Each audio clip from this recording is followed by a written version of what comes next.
नमस्कार। मैं धर्मेंद्र कुमार, प्रवक्ता रचना शिक्षक प्रशिक्षण केंद्र जौनपुर। आज हम चर्चा करेंगे D.Ed. SC ID and HI semester 4 का यह कॉमन पेपर है, अर्थात यह HI के लिए है और यह ID के लिए है। थ्योरी पेपर नंबर है 11। पेपर का नाम है inclusive education for children with disabilities. ठीक है, अर्थात दिव्यांगजन बच्चों के लिए समावेशी शिक्षा। ठीक है, यूनिट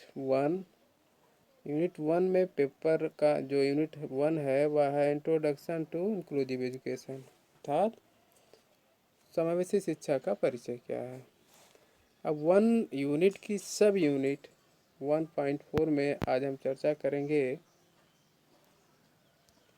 1.4 की आज हम चर्चा करेंगे वह है SS से इसके पहले पढ़ा दिया गया है, IED-SS भी पढ़ा दिया गया है, और आज में जो चर्चा करेंगे वह है रमसा। ठीक है, आज हम रमसा के बारे में चर्चा करेंगे, अर्थात आज आप लोगों को रमसा के बारे में पढ़ाएंगे। ठीक है, तो रमसा क्या है आइए देखते हैं। ठीक है, तो रमसा जिसे हम राष्ट्रीय माध्यमिक शिक्षा अभियान ठीक है कहते हैं, तो शिक्षा देश में उच्च कोटि के सतत विकास को प्राप्त करने के लिए समुचित साधन प्राप्त करती है। इस संबंध में प्राथमिक शिक्षा, सहभागिता, स्वतंत्रता एवं बुनियादी अभाव पर काबू पाने के लिए सक्रिय मौलिक कारक के रूप में कार्य करती है, जबकि माध्यमिक शिक्षा आर्थिक विकास तथा सामाजिक न्याय की स्थापना सुगम बनाती है।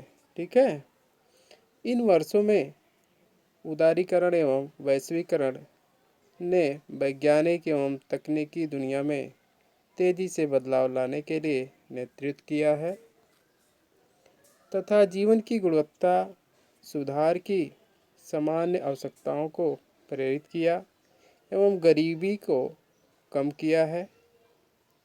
निसंदेह यह विद्यार्थियों द्वारा 8 वर्ष की प्रारंभिक शिक्षा की आवश्यक भागीदारी से प्राप्त जानकारी की तुलना में उच्च स्तर के ज्ञान एवं कौशल प्राप्त करने पर क्या देता है, बल देता है। ठीक है, कितने वर्ष के, 8 वर्ष के। ठीक है, 8 वर्ष की। ठीक है, इसके अतिरिक्त शैक्षणिक अनुक्रम में माध्यमिक शिक्षा एक महत्वपूर्ण चरण है, क्योंकि यह विद्यार्थियों को उच्च शिक्षा तथा कार्य की दुनिया के लिए तैयार करती है। ठीक, चूँकि प्राथमिक शिक्षा का सार्वभौमिकरण एक संवैधानिक जनादेश बन गया है, इसलिए इस दृष्टिकोण को माध्यमिक शिक्षा के सार्वभौमिकरण की तरफ आगे बढ़ाना अत्यंत आवश्यक है, जिसे अधिकांश विकसित देशों तथा कुछ विकासशील देशों द्वारा हासिल किया जा चुका है। ठीक है, राष्ट्रीय शिक्षा नीति कब लागू हुई थी, 1986। ठीक है, राष्ट्रीय शिक्षा नीति 1986 को 1992 में संशोधित कर माध्यमिक शिक्षा स्तर पर आधारित है। यह स्पष्ट करती है लड़कियों का अनुसूचित जात एवं जनजाति के लोगों के लिए विज्ञान, वाणिज्य एवं व्यावसायिक क्षेत्र में नामांकन पर विशेष बल देते हुए माध्यमिक शिक्षा में सुगमता को बढ़ावा जाएगा। ठीक है, सुगमता को बढ़ाया जाएगा। इसी प्रकार स्वतंत्रता दिवस 2007 पर माननीय प्रधानमंत्री का भाषण स्पष्ट करता है कि कि हम माध्यमिक शिक्षा के सार्वभौमिकीकरण का लक्ष्य निर्धारित कर रहे हैं। यह स्पष्ट तौर पर प्रारंभिक शिक्षा में सार्वभौमिकीकरण के बाद अगला कदम है। इस संदर्भ में प्रत्येक राज्य के लिए रणनीतियों एवं योजनाओं पर तेजी से कार्य करने की आवश्यकता है। इसमें अनुसूचित जात, अनुसूचित जनजाति, अन्य पिछड़ा वर्ग, अल्पसंख्यक समुदाय की अधिकता वाले में जिलों में विशेष ध्यान दिए जाने की आवश्यकता है। किन किन जिलों में? जहाँ पर अनुसूचित जात, अनुसूचित जनजाति, अन्य पिछड़ा वर्ग, अल्पसंख्यक समुदाय की अधिकता वाले जिलों में विशेष ध्यान दिए जाने की आवश्यकता है। ठीक है। अतः तत्कालीन प्रधानमंत्री डॉक्टर मनमोहन सिंह का भाषण राष्ट्रीय माध्यमिक शिक्षा अभियान के तहत माध्यमिक शिक्षा की सार्वभौमिकता को अधिकार प्रदान करता है। ठीक है। राष्ट्रीय माध्यमिक शिक्षा अभियान भारत सरकार का एक प्रमुख कार्यक्रम है, जिसे माध्यमिक शिक्षा में सुगमता को बढ़ाने तथा इसकी गुणवत्ता में सुधार करके भारत की वृद्धि एवं विकास में सहयोग प्रदान करने के लिए मार्च 2009 में आरंभ किया गया।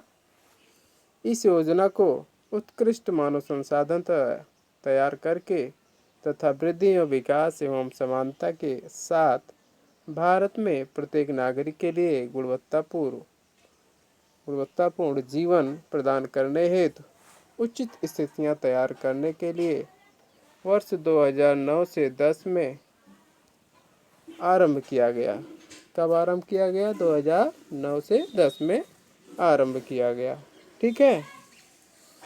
साधारण तौर पर राष्ट्रीय माध्यमिक शिक्षा का संचालन सर्व शिक्षा अभियान पर आधारित है तथा इसके लिए भी बहुआयामी संगठनों, गैर सरकारी संगठनों, सलाहकार एवं परामर्श दाताओं, शोध संस्थानों एवं एजेंसियों से व्यापक स्तर पर सहयोग की अपेक्षा की गई है।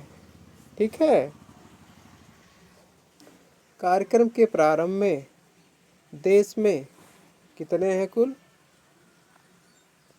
देश में 1,06,084 माध्यमिक विद्यालय तथा 53,619 उच्चतर माध्यमिक विद्यालय कार्यरत थे।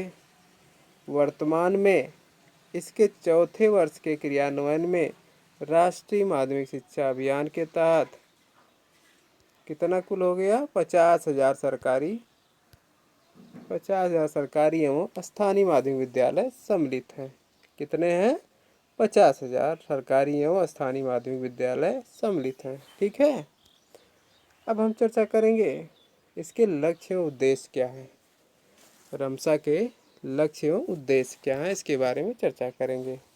ठीक है। तो राष्ट्रीय माध्यमिक शिक्षा अभियान के निम्नलिखित लक्ष्य एवं उद्देश्य हैं। ठीक। पहला जो लक्ष्य है वह है सुनिश्चित किया जाएगा कि सभी माध्यमिक विद्यालय सरकारी, स्थानीय निकाय एवं अनुदानित विद्यालयों को वित्तीय सहयोग के द्वारा निर्धारित मानकों के अनुसार भौतिक सुविधाएं, सरकारी की आपूर्ति हो सके। ठीक है। दूसरा जो है लक्ष्य उद्देश्य वह है माध्यमिक विद्यालयों तथा अन्य विद्यालयों के संदर्भ में उचित नियामक तंत्र हो। ठीक है। नेक्स्ट पॉइंट है समीप स्थान पर मानक के अनुसार सभी युवाओं की माध्यमिक शिक्षा में सुगमता को बढ़ावा, अर्थात माध्यमिक विद्यालय 5 किलोमीटर पर तथा उच्चतर माध्यमिक विद्यालय 7 से 10 किलोमीटर पर। माध्यमिक विद्यालय कितना होना चाहिए? 7 से 5 किलोमीटर पर। और उच्चतर माध्यमिक विद्यालय कितना होना चाहिए?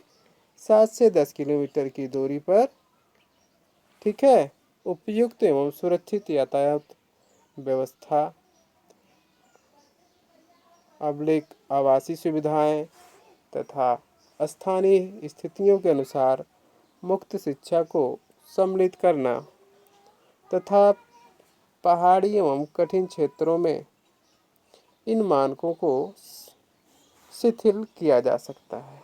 ठीक है, ऐसे क्षेत्रों में आवासीय विद्यालय स्थापित किए जाने की प्राथमिकता दी जा सकती है। किन विद्यालयों की प्राथमिकता दी जा सकती है? जो आवासीय विद्यालय हो, ठीक है, जहाँ पर बच्चे रह करके शिक्षा ग्रहण करते हैं। ठीक है, नेक्स्ट पॉइंट है सुनिश्चित करना कि लैंगिक, सामाजिक, आर्थिक अक्षमता एवं अन्य बाधाओं के कारण कोई बच्चा संतोषजनक गुणवत्ता को सुधारना कि माध्यमिक शिक्षा से वंचित न रह जाए। इसका लक्ष्य क्या किया गया है कि इस शिक्षा के तहत कौन कौन लैंगिक, सामाजिक, आर्थिक अक्षमता एवं अन्य बाधाओं के कारण कोई भी बच्चा संतोषजनक गुणवत्ता को सुधारना कि माध्यमिक शिक्षा से वंचित न रह जाए, अर्थात इससे कोई भी बच्चा छूटे ना। ठीक है, नेक्स्ट जो है पॉइंट है वह है माध्यमिक शिक्षा की गुणवत्ता को सुधारना, जिसके परिणाम स्वरूप बौद्धिक, सामाजिक एवं सांस्कृतिक अभियान में बढ़ोतरी होगी। ठीक है, सांस्कृतिक अभियान में बढ़ोतरी होगी। ठीक है, नेक्स्ट पॉइंट है सुनिश्चित करना कि माध्यमिक शिक्षा का अध्ययन कर रहे सभी विद्यार्थी अच्छी गुणवत्ता की शिक्षा प्राप्त कर सके। सुनिश्चित करना कि माध्यमिक शिक्षा का अध्ययन कर रहे सभी विद्यार्थी अच्छी गुणवत्ता की शिक्षा प्राप्त कर सके। ठीक है, नेक्स्ट है उपरोक्त उद्देश्यों की प्राप्ति समान विद्यालय प्रणाली की दिशा में प्रगति को संदर्भित करेंगे। ठीक है, नेक्स्ट है राष्ट्रीय माध्यमिक शिक्षा अभियान के तहत अक्षमताग्रस्त विद्यार्थियों को माध्यमिक शिक्षा प्रदान करने के लिए यहाँ दिए गए लक्ष्य और उद्देश्यों के अनुसार कार्य करना होगा, जिससे इस योजना का सफल क्रियान्वयन हो सके तथा सभी निर्धारित लक्ष्यों को हासिल किया जा सके। ठीक है, तो आज हम लोगों ने क्या क्या पढ़ा है? रमसा क्या है इसके बारे में चर्चा हो गई, और रमसा के क्या उद्देश्य है ना, अर्थात रमसा कब कैसे लागू हुआ, अर्थात रमसा के कितने विद्यालय इस समय चल रहे हैं उसके बारे में चर्चा हो चुकी है, और रमसा के क्या लक्ष्य उद्देश्य है इसके बारे में चर्चा हो गई है। ठीक है, तो इस टॉपिक से संबंधित अब आप लोग को 2 क्वेश्चन दिया जाएगा।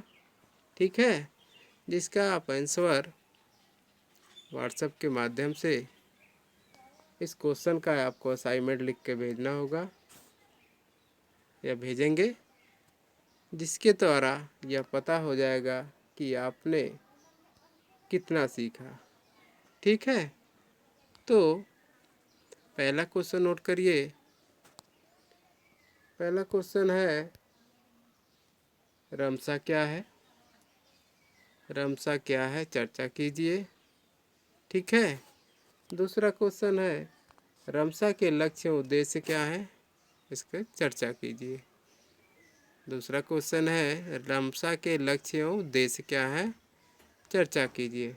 ठीक है, तो आज का टॉपिक अब यहीं समाप्त होता है। नेक्स्ट हम फिर नए टॉपिक के साथ फिर मिलेंगे, तब तक के लिए धन्यवाद।